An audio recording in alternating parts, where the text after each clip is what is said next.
کاتێک دەوترێت کۆمەڵ دەنگی هەژار و هاواری خەڵکی برسی و دەستی قلیشاوی کرێکار و سفرەوخوانی ماڵێکی پڕمناڵی بێباوک و نازدارە لە خۆوە نییە،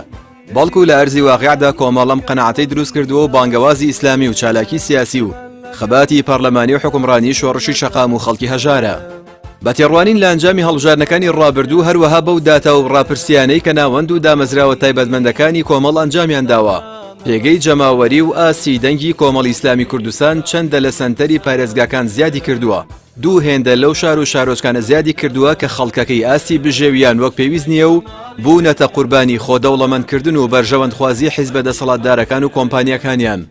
ئەگەر ئاماژە و وەڵامێک بۆ ئەو حاڵەتە هەبێ ئەوە دەرخەری ئەو ڕاستیەیە کە کۆمەڵی ئیسلامی کوردستان و سەرکردە و بەرپرس و پارلەمانتار و کاربەدەستە حکومیەکانی بەشێکن لەو خەڵکە و ژیان و گوزەرانیان وەک گوزەرانی ئەوانە و زۆر جاریش ماڵی خۆیان لەگەڵ خەڵکی هەژار و کەم دەرامەت و برسیکرا و کردووەتە دووکرد. سەرکردەکانی کۆمەڵ لە هەموو ئاسەکاندا ماڵیان لە نێوماڵی خەڵک و لە بازاڕ و مزگەوت و ژیانی ڕۆژانەدا تێکەڵن لەگەڵ خەم و گوزەرانی خەڵک. ماڵی هیچ کەسێکیشیان بە لەشکرێک پاسەوان و چەکدار نەتەنراوە کە هاوڵاتی ئاسایی بۆی نەبێ لە دووریشەوە سەیریان بکە.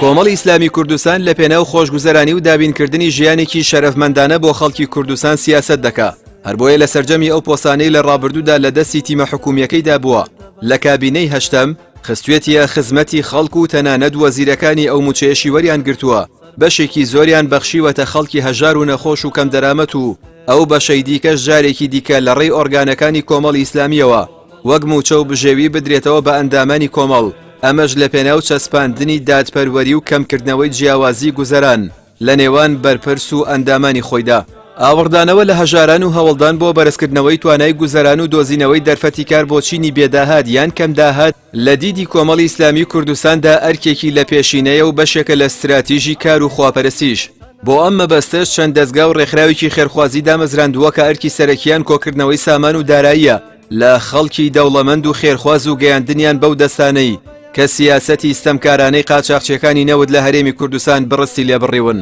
ئاشکراشە کە ناوچە دوورە دەستەکان و دانیشتوانی شارۆچکە و گوندەکان زۆرترینی ئەو ڕێژە هەژاری بەردەکەوێ کە بێویژدانی و بێبەزەیی ئەم دەسەڵاتە پشتگوێی خستون و جگە لە دەستی هاوکاری کۆمەڵی ئیسلامی کوردستان و ڕێکخرا و دامەزراوە خێرخوازەکانی نەبێ ئاسۆیەکی دیکە بۆ ژیان شک نابن. ئەمە ئەو نهێنیەیە کە بۆتە جیاوازی کۆمەڵ و ئەوانی دیکە، جیاوازیە کە تەنها لە دەستی ئاوەدانی و خۆشگوزەرانی و سیاسەتی مرۆڤدەستانی کۆمەڵی ئیسلامی کوردستان دەوەشێتەوە، هەر بۆیە لە هەر پرۆسەیەکی هەڵبژاردندا زۆرترینی دەنگ و بەرزترین ئاستی پشتیوانی کۆمەڵی ئیسلامی کوردستان لەو ناوچانن کە بە هەژارنشین ناسراون. ئەمە خاڵی هەرە بەهێزی کۆمەڵی ئیسلامی کوردستانە کە دەنگیان دەنگی خەڵکی هەژار و هەر هەنگاوێکی کردنەوەی دەلاقەیەکی ڕۆشنە بەڕووی ئەو ژیانەی دوو تاقمی پیسخۆر بە جۆرێک تاریکان دوێتی دەرفەتی ژیان و گوزەرانی بۆ خەڵک نەهێشتوتەوە.